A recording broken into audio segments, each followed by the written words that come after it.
Good afternoon, everyone joining us in Europe, and good morning, America. Welcome to this webinar that we're hosting here from Airthings HQ in Oslo, Norway, helping you get ready for the autumn in your offices or schools. We'll get started right away. I'm just waiting for the last few stragglers to get their webinar set up ready so they can join us in here. But I'll start off with some practical information as we wait for everyone else to join us. We've been, Mikael and myself have been overjoyed with interest and curiosity today, as we're going to share some of our favorite features of the Airthings for Business dashboard. So it's really exciting to see. We'll be quite a few people geeking out on the latest inside the features from Airthings for Business. So maybe I'll as we wait, where numbers are still going up as I speak, just checking my stats here, looking very good. And I will get my slides coming on the side, and we'll invite Mikael to join us, who is not so far away from me. He's just in the room next to me. So let's see if Mikael can join us here. Mikael, are you with us? Yes. Hi, Martin. Hi, Mikael. Are you ready for today's webinar? Excited? Yes, very ready, very excited. This is the first time I've watched a few webinars in my lifetime, but this is the first time I'm co-hosting. So very excited to be here together with you, even though we're in separate rooms, but very close. But I like that you have, just to emphasize the importance of a healthy, productive indoor environment, you have a really nice plant there with you today. I actually have, and I have one more. I can pull it up. You have one more. Just to make it extra coat. Oh, look at that! Wow. There we go. Now we're talking. I have a slightly bigger one here behind me as well. That's nice. So let's get started. And we still have some people joining as we speak. Let me share my screen here now and make it big for everyone. I have some, as they say, housekeeping to go through. Smile to the camera today. We will be recording it for those people that weren't able to join us. So I hope you'll be okay with that. We would love to start a conversation and make this a bit interactive as well. So we do have a chat feature down on the bottom right corner. So please ask your questions and start a discussion there. There's an option also to chat with everyone. So maybe just to check that the technology is with us and everyone can get the chat working. Can I get a little hello and find out where in the world are people joining us today? Can you find the chat? Oh, I see Jan is already typing. Hello from Germany. Hi, Jan. Welcome. I think there are more than... Oh, Bill is jumping on. Ahmed is joining as well. Who will be the second one? Hi, Ahmed. Bill, welcome from the US. Andrea, wow. We really do have a broad range of countries joining. We see the UK. Hi, Ben. Thank you for joining us today. We got another... Oi. Ines from Spain. We have Joachim from Nittedal, all the way from Nittedal. Fantastic. So that's very exciting. So we plan to keep this short and sweet, 45 minutes, but we'll probably just do the main content in a bit over half an hour. So really keep asking your questions on the side there if there's something else you want us to go deeper on, but that also only gives us a few minutes on each of the features. So there might be some follow-up sessions. And if there's one thing I know that Mikael is really enjoyed about, what's your favorite thing in the world, Mikael? I guess it has to be talking about air quality. And the second most favorite thing I know is getting a new connection on LinkedIn. It's I'm not sure if I'm as engaged as you, but I am. I'm posting videos and I'm stepping up my LinkedIn game lately. And of course, so please, I'm very interested in talking to both existing and potential customers because we really depend on learning on how this world works, like buildings and everything related to it. Fantastic. So please feel free to connect with Mikael and myself and continue the conversations on LinkedIn, or write any follow-up questions you might have to the support email that we have here as well. And someone from the team just around the corner will get in touch with you. So with further ado, I think at this stage, we've already mentioned our names a few times, but it's important maybe. I think what's really special about today's webinar is that I'd say 90% of the features that we'll be speaking for were actually designed and brought to life with Mikael and his team. So you're really talking to the source here when it comes to Airthings for Business development. And then I'm a product evangelist here in Airthings, so really making sure that everyone knows about this great solution that we're developing here for healthy offices and schools. So with that, and with a lot of greetings, wow, I'm loving the energy in the chat, guys. Keep it coming, and let's also make it come with your questions further on as well. And with that, let me jump on and go through the agenda. So we'll cover through. So the topics today is really focused on you guys that have some experience with Airthings for Business from before. So sorry for you complete beginners. This might be a little bit advanced, but I think also this could be useful for you guys. It's really, we picked out some of the key features that we think are the most useful and most powerful now that you're back to school, back to office, you're fully operating your building. So you're responsible for a building, you're operating your building, you have a portfolio of buildings, and you want to get the most out of your Airthings for Business solution. So we'll go through 5 of some of our favorite features. So if it's, I think maybe just to check with our audience again, we have some still activity in the chat, but we have a little poll to see, okay, what level should we be targeting this webinar today? So how many of you have already, how far have you come with your Airthings installation within your buildings already? Let's start a little poll to get a sense.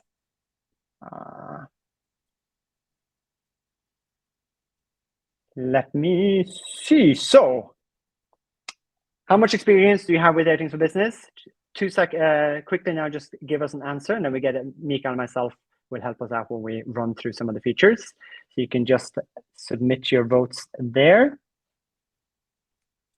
And let's see, okay. So most of you are writing, I know my way around. A couple just starting out, welcome. I hope you're enjoying the first experiences. We have some serious pros here with us as well. So about 25% are very experienced. And then there's a small minority that have not used the platform yet. So welcome to you guys. Sorry if it seems a little bit advanced, but I think it still be very useful. You get a broad overview of some of the key features that really can help you operate and manage your building. So that also means that all of you here joining us today are very familiar with some of the importance of the work that we're doing every day within buildings. Very often before I started working with indoor air quality, my biggest association with air quality was outside. And that's really all the headlines, all the news, all the focus has been on outdoor air quality. But all of us that are working within buildings know that, well, actually, as a human species, we spend most of our time inside. And here, there could be opportunities where this air is even worse than what we're experiencing outside. So it really puts an importance of monitoring and having good control.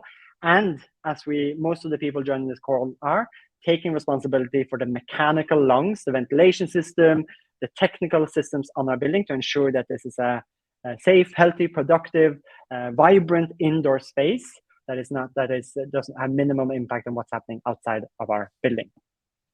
I think Mika and myself, we're probably a bit more than average obsessed about the air that we breathe, and we're very often at conferences. And one of the stats that we very often see, and maybe it's so much that it becomes a bit of a cliche, is this stat that we spend 90% of our time indoor. The way I like to reformulate, and I actually read this in a book from Joseph Allen in the Harvard University, he instead rephrased this in the context of whales. And I think it's quite mind-boggling when we consider that we as a human species are spending more time indoor than an aquatic species is spending in water. I think really emphasizes how much of an indoor species we have become and the importance of our built environment. So Airthings for Business has been built as a solution to make it incredibly easy and effortless to get full control of your indoor air quality. We've dedicated ourselves to wireless battery-operated devices that are like kind of fitting perfectly for particularly retrofitting scenarios. So you can go into an existing building and very easily augment it with that additional data, that additional control to ensure that you're operating your building to the highest standard, but also making that data available, whether it's your BMS, your room control units, or any analysis platform through our open APIs. But what we'll be looking at today, and you probably realize, wow, Airthings for Business is probably a lot more than just air quality, right, Mikael? That's probably the first feature that we will look in today, is you realize actually it's not all directly related to indoor air quality, because we can say so much more about your building from the sensor data. That is correct, Martin, and I think that's something we're increasingly expanding into this this domain, because Airthings we've been very centered around air quality, and health, and how air quality affects health of tenants in buildings, etc. But we're now expanding kind of our solution into this space of, okay, let's look at our solution as just a way to learn what's going on in your building. And we have the lens of air quality through our amazing platform, but we also know that we can leverage that data to learn a lot more. So I'm going to be talking a little bit about space utilization insights, which is one of our newest features launched just before the summer. So I'm not going to go in depth. It could be a webinar on its own, but what we're doing here is basically we're taking air quality measurements, such as temperature and CO2 levels, and based on what we can know about the room in terms of the volume of a room. And then we can basically calculate the estimated occupancy and kind of the detected presence in a room. So you don't need a dedicated hardware for doing this. You can just leverage the air quality data, which is amazing on its own. So I'll talk through some of the insights we deliver by doing this. So we have the weekly. Yeah, let's get our hands dirty and have a look at it, Mikael. That'd be cool. Yeah. So I'll be talking about the trend per day, the heat map, most and least occupied rooms, and also how we can kind of dive in and zoom in. So with that, I'll try to share my screen so we can get beyond what is possible to show in just PowerPoint. There we go, and that has taken over. Yeah, technology is on our side. Always a good sign. So what you see here, now I'm in a specific building. So you can see I am in Airthings HQ Oslo, which is the building I am physically in as well. So I'm within this building, both on my computer and in the real world. And we now have this Insights tab where we're doing more and more smarter aggregation of all the data collected within specific buildings and translating that to insights. So now I'm in the space usage insight. And what you can see at the top here is what we refer to as the building usage trend. And this shows an aggregated view. It takes the past 4 weeks and then basically shows you how does the week usually evolve in terms of space utilization. So you can see in this building, pretty common for an office space. You have Mondays, quite a lot of people. Tuesdays, a bit less busy. And then, of course, Fridays are the least busy day. Not sure if that's the case all around the world, but in Norway, it certainly is the cliche. And then Saturdays and Sundays are, no people in the office at all. And beyond looking at trends of the day, you can also get a bit busy. It's a bit hard to see in this graph, but you could also see, maybe if people start arriving only at 10 or maybe even 11 a.m. on a Monday, at least in big numbers, then that could also help you potentially adjust ventilation schedules and see if there's optimization opportunities. And then we have the usage over time, which is kind of a calendar heat map.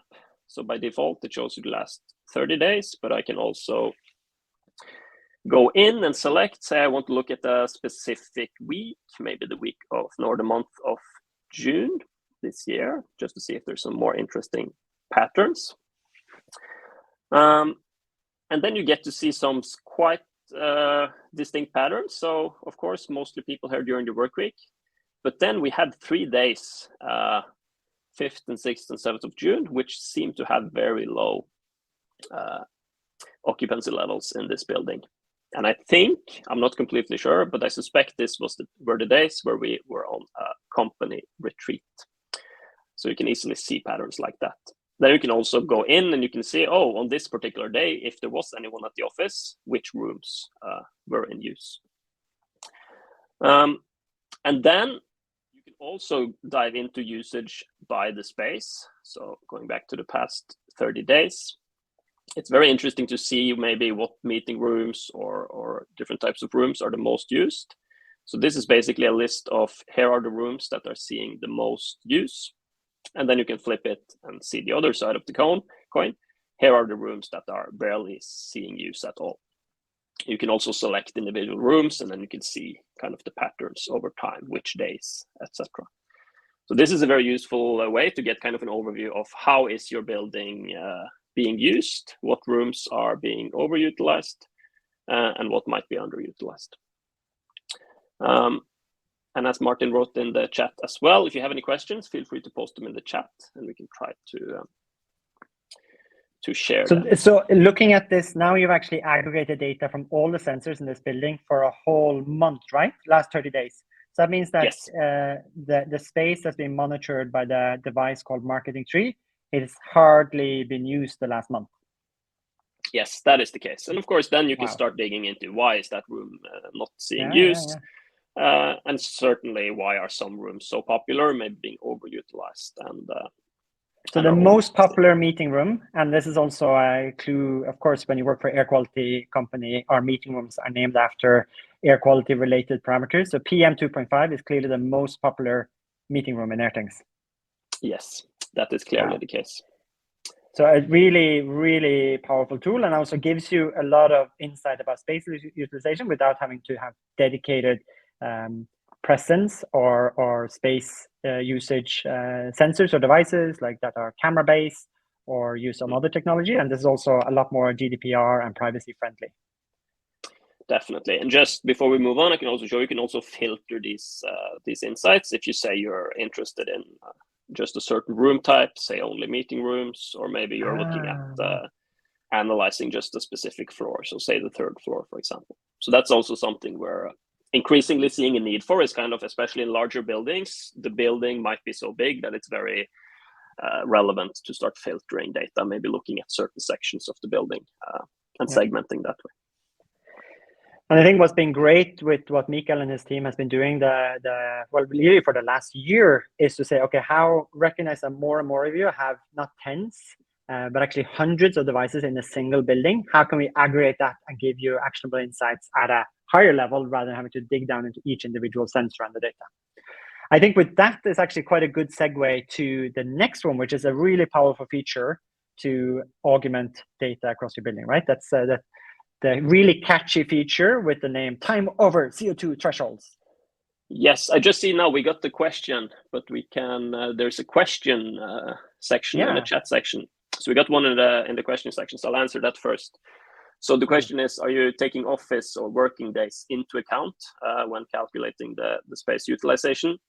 So it depends a bit how you frame it, but what we're doing is basically we're just looking at if there is a detection of presence in the room. And I think what's maybe interesting about that in terms of that question is you can actually compare the working days and the office hours.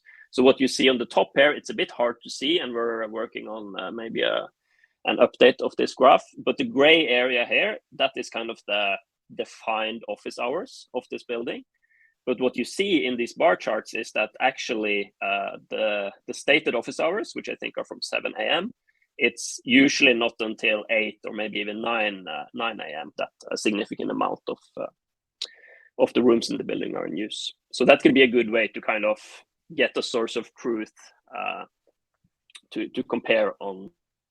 But I think another aspect base that you're asking about is also how do we define what is the working hours of a building? And that's a really, and I see a lot of you have not necessarily configured this for your buildings, but if you actually go into the Airthings HQ building settings now, Mikael, we can show base how he defines what are the working days and working hours of that building.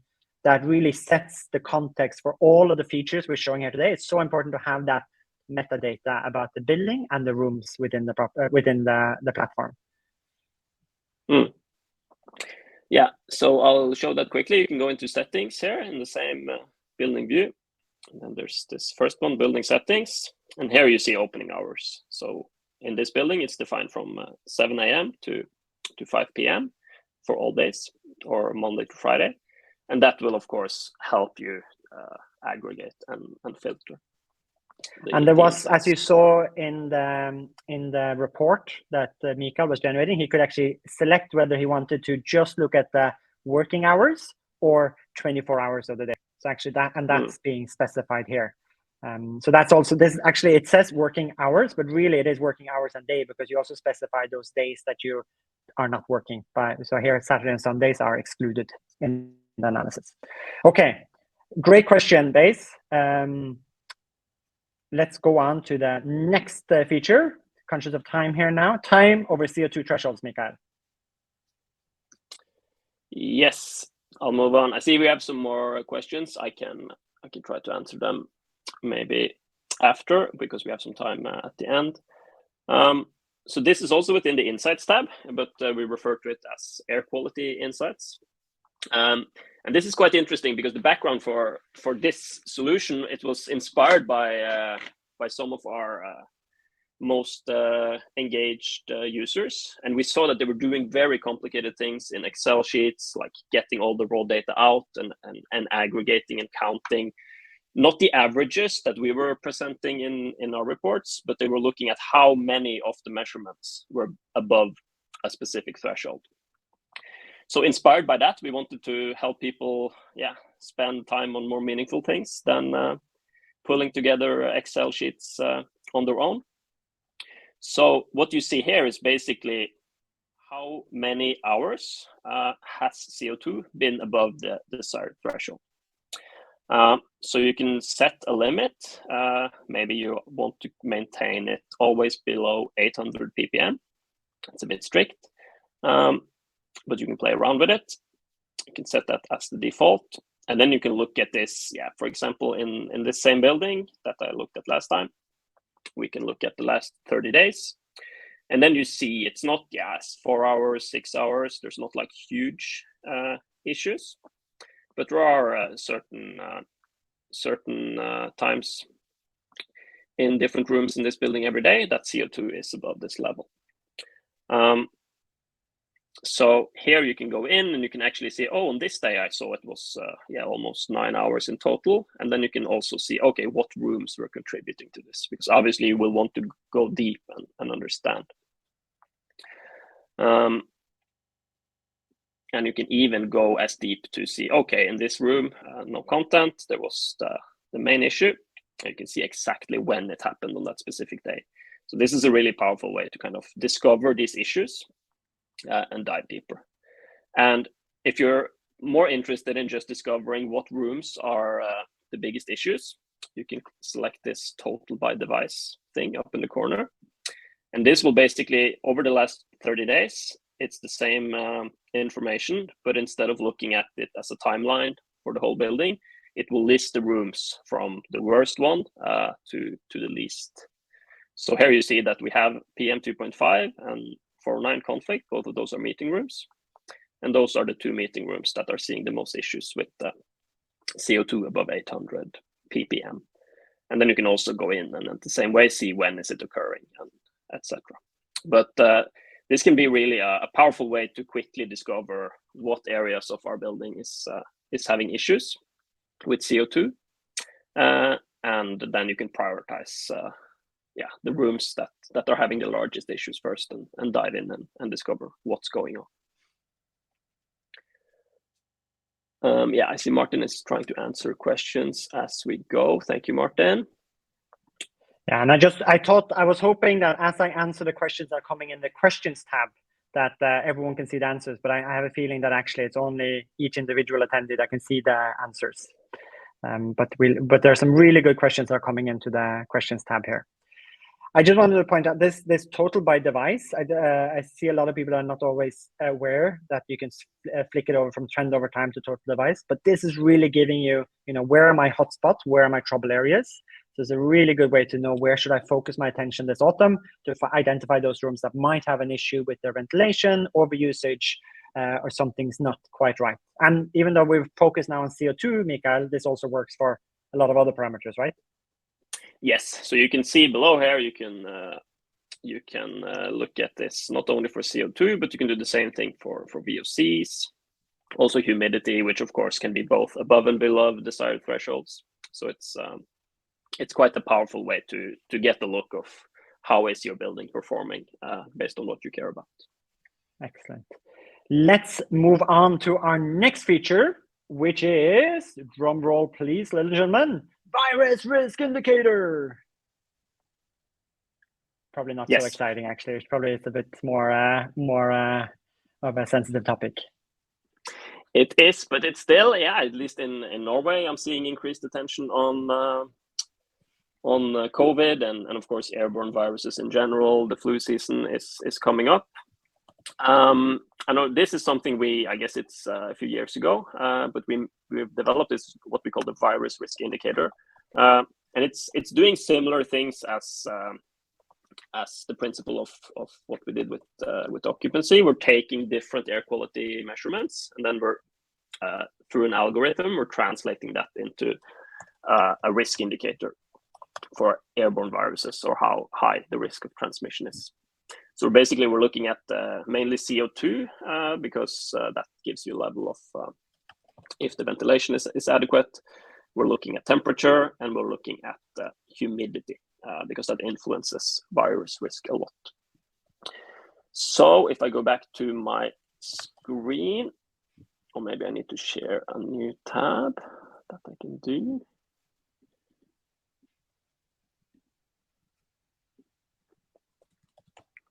Here, and now I've cheated a bit, as they say on the TV cooking shows.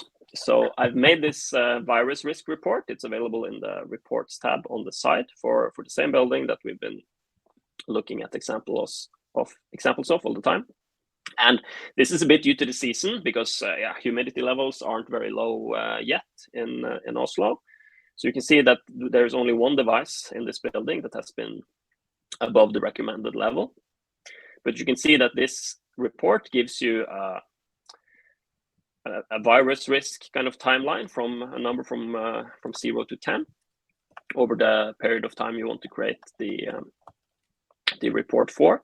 So it can be an easy way to determine the risk, because you could, of course, learn the same things by comparing CO2 and humidity, etc. But then you have to dive into a lot of data sources.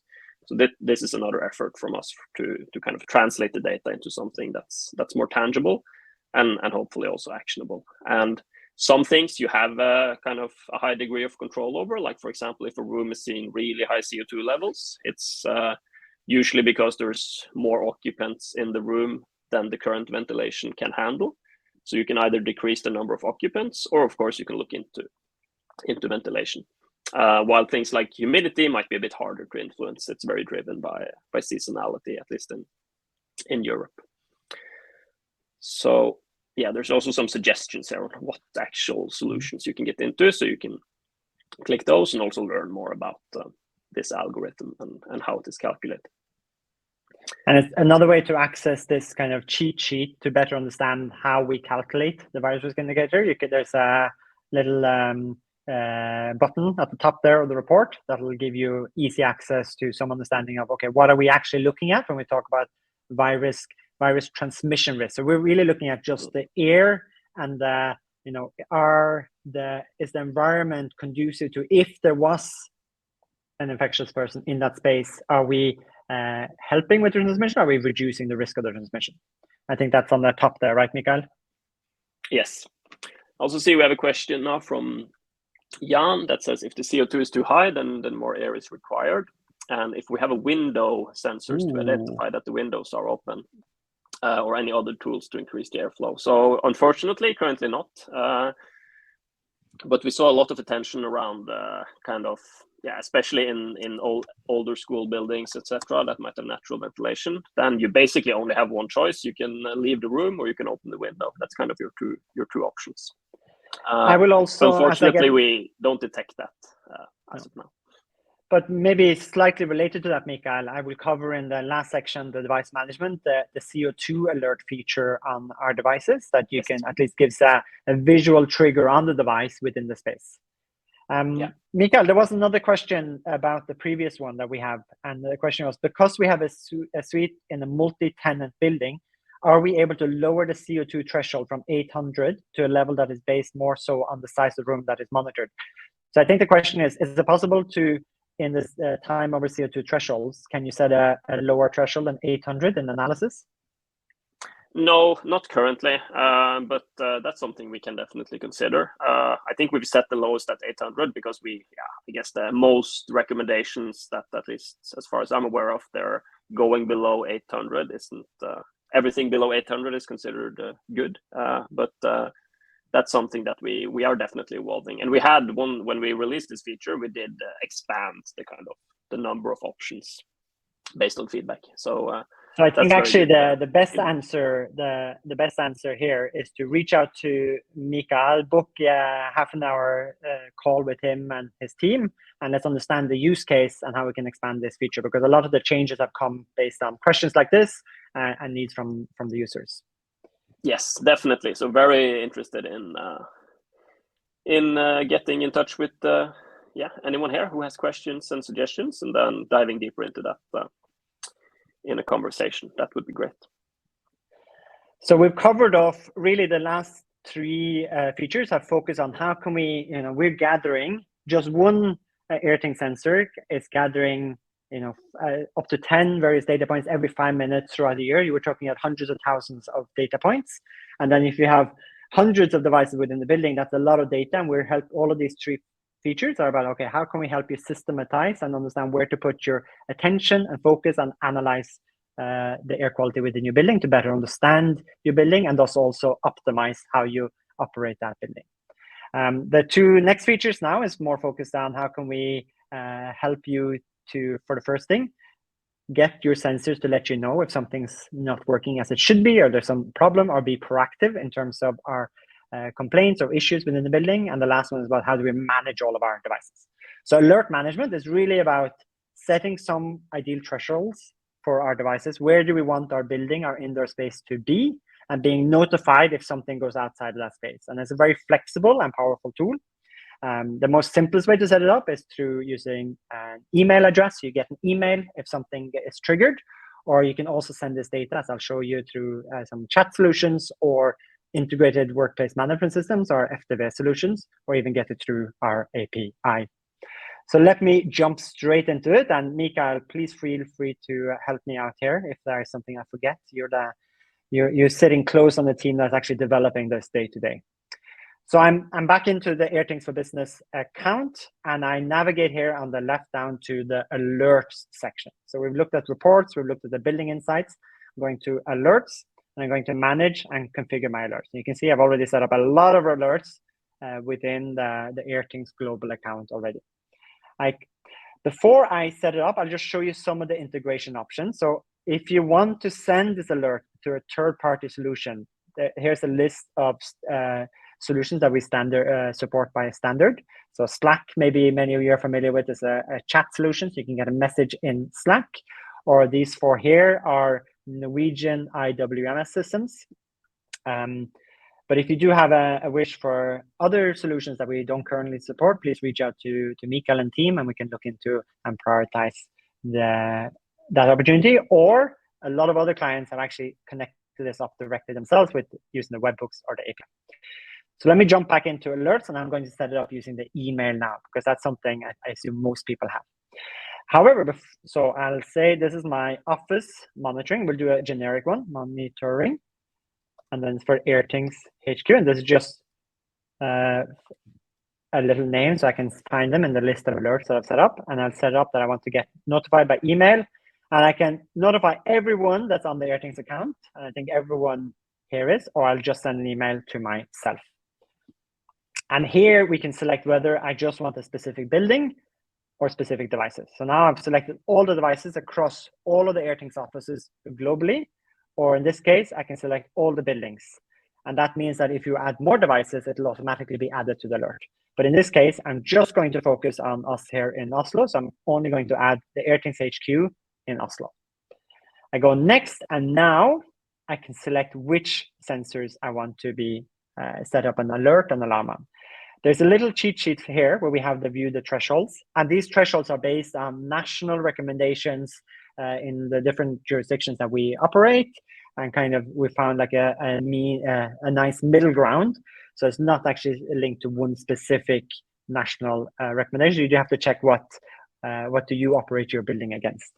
but we see here what we recommendation in terms of CO2. So we shouldn't exceed 1,000 ppm, humidity within 25 and 70%, and then temperature also between 18 and 25. And those are the three I'm going to set out now to get an alert if something goes awry. So for CO2, we saw that the recommendation was at 1,000. And just to minimize that I don't get too many false alerts, I want to say, okay, once a space or a sensor has detected CO2 over 1,000 ppm for more than 45 minutes, I want to trigger this alert. So I can select for how long time period before I should be alerted. Because if we just put at 5 minutes, there might be someone blows on the sensor, it's very close, and you get a temporary spike. We don't necessarily want to get alerted for that. So I'll put 45 minutes, and then we can tweak that depending on if it's too sensitive or not sensitive enough.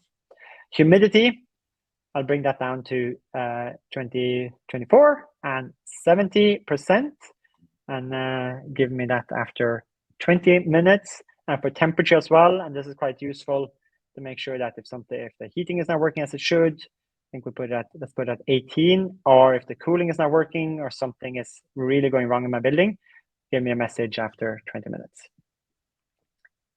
Okay, someone is not seeing the screen share. Okay, but Ronnie says it's just your base. I'm sorry. So Andre, I'm sorry, because I looked at the chat here now. I also saw Andrea's question, and he said, can these thresholds be adapted for each country? So if you're talking about these alerts, as you can see now, we're setting the thresholds exactly as we want ourselves. And as you saw previously in the insights report that Mikael was showing us, you can also specify from a drop-down what are your thresholds on temperature, VOC, and CO2.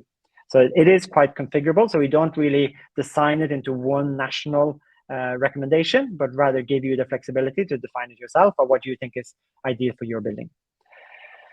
You also see that we have the option to add a warning based on the virus risk indicator, and also, which we haven't covered here today, the mold risk indicator.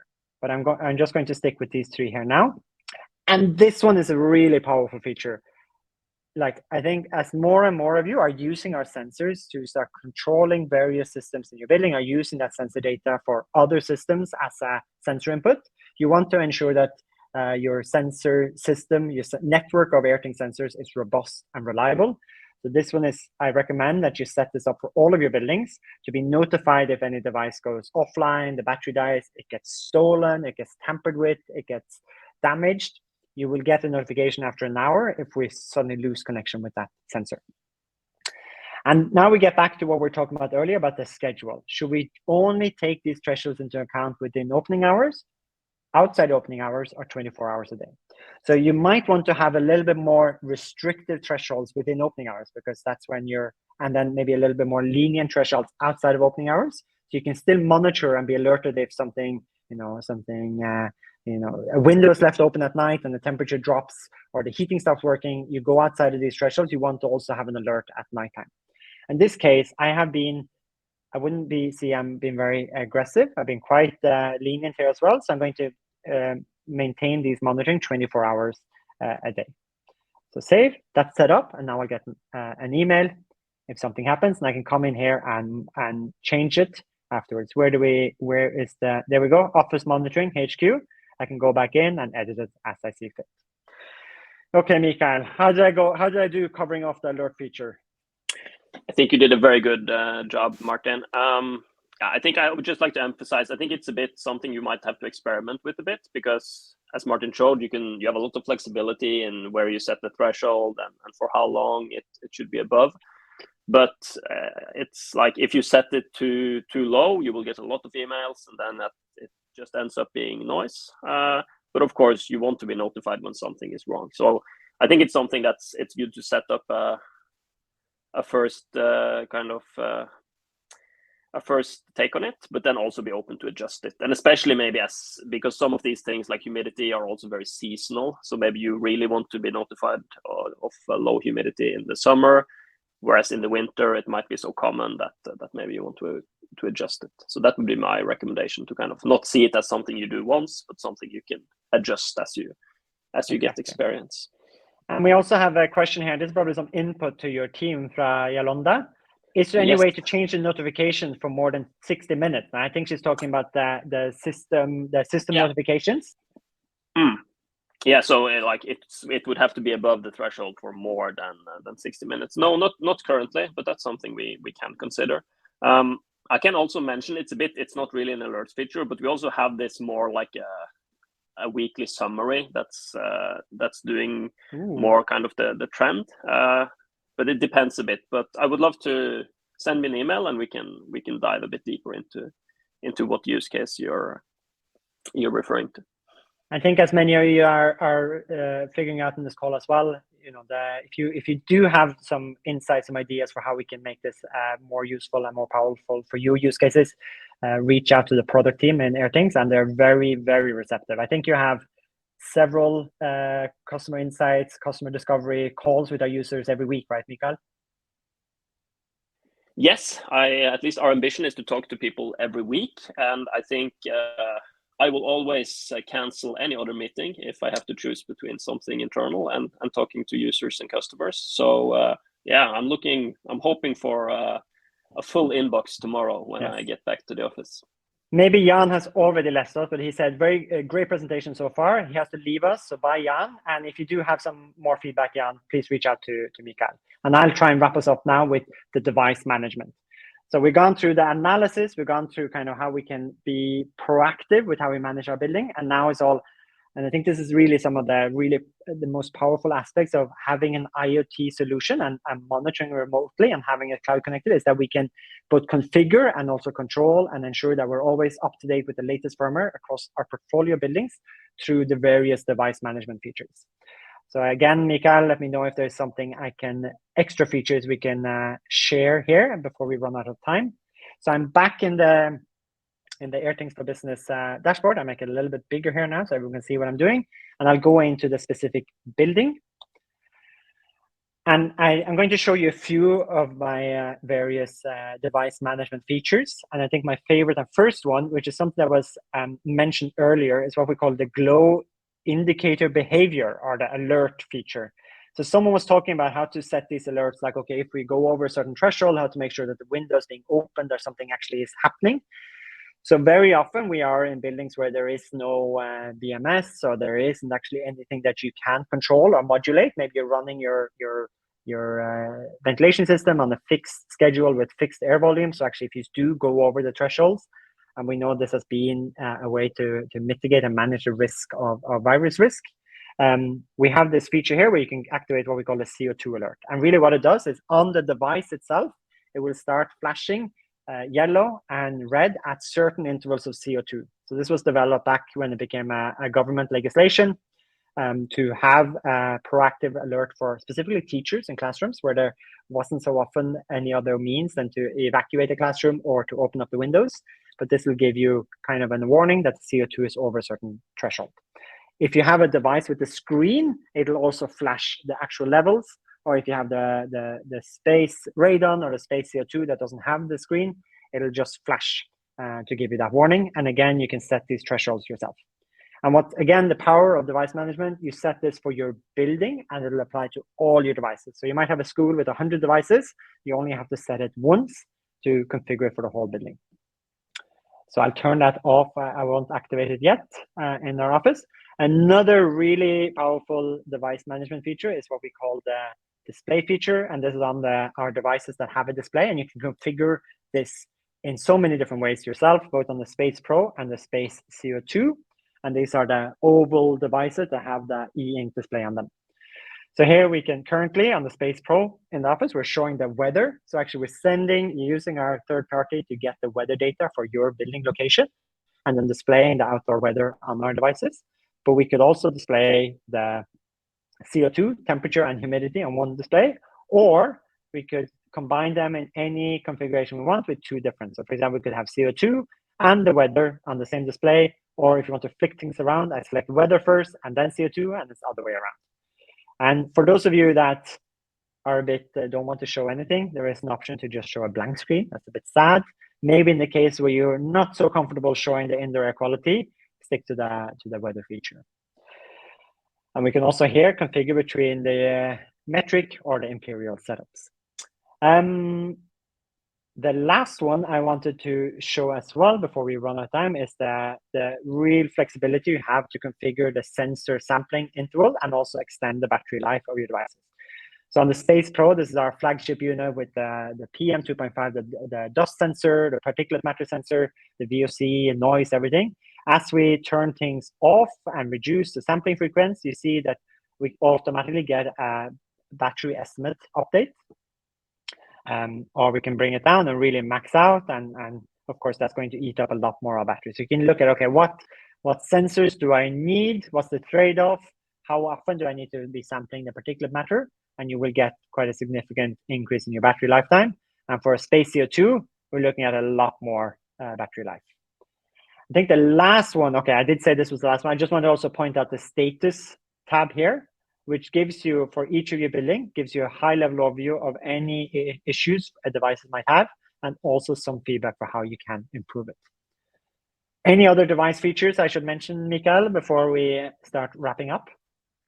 No, I think you covered it quite well, and I think it really showcases the power of kind of a cloud-connected IoT platform where you can sit, in your home office or in your regular office or on the beach for that matter, and you can change all these parameters, and it takes a few hours because it has to go from the cloud and into the hub and out to the devices, but it's a really powerful platform, and you can do a lot with. I just want, as a little teaser at the end here, Mikael, because you also mentioned it, is this weekly building summary report. So if I go into reports, and this is where a lot of these other reports are, we also have, you can even get a calibration report or an indoor air quality certificate. We have this weekly building summary. So you set up and you automatically, it's a Monday morning, you get the best it's email Monday. of the week. Every Monday you will get them, and I think it's a slightly different use case than the alerts, because this is more of it's not something you need to know right away, but if you want this digest in your inbox, and also if you want something that can look at all your buildings, not just individual ones, then this can be a very, very powerful. And you can also select who gets the email. So, but if you can, maybe if you scroll down, then you can see that you can basically define these rules. And it's basically the same as this threshold bar chart that I showed earlier, but you will receive one email with listing all the rooms from worst to least worst in terms of the different parameters you select. So it's not an alert because you get it just, here's what happened the last week, but it's a good way to get an overview, and also if you want to distribute this information without kind of throwing people into the tool itself. Mikael, I know this was your very first webinar. I think you did exceptionally. Even I've never experienced having a webinar where we have more people in the middle and the end joining the call than in the beginning. So clearly this is like people have been calling their friends and saying, you should join this webinar, because we actually have 20 more people now than when we started in the beginning, which is it's normally the other way around for a webinar. So good job, Mikael. Thank you. It will hopefully my first, but hopefully not my last webinar. Not your last. Because actually, talking of that, we do have a last little poll here, which is really asking you guys whether there's something else we should be covering in the next webinar. If I can turn it on. No, I can't actually. Okay. We were going to ask you, and maybe write in the chat instead, if there's any of these features you want us to go even deeper on, or if there's some other features. There we go. We got the poll up.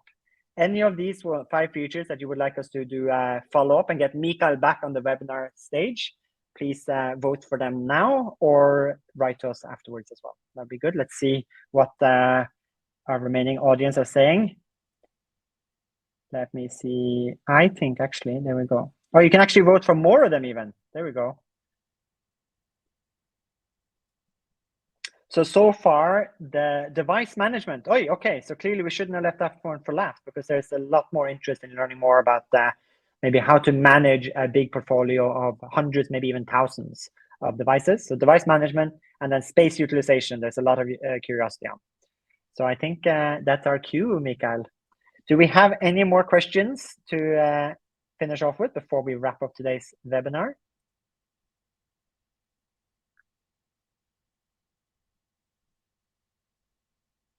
That was a question for you, Mikael. That was a question, but obviously the audience.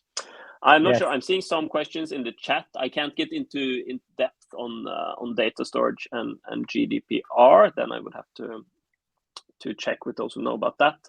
Also, see Tron asking about if we guarantee the battery life and take the cost of replacing the battery. I wouldn't. I need to talk to our lawyer before I promise anything. But one thing I can say is that there's a lot of things that impact battery life. So what you see in the dashboard, it's an estimate of assuming you have a new set of lithium batteries. This is the estimated battery life. But there's also a lot that can influence that in terms of temperatures and other things. I can promise that the estimations are accurate, but I can't promise that we'll fly over and replace them, at least not personally, until I talk to our legal team.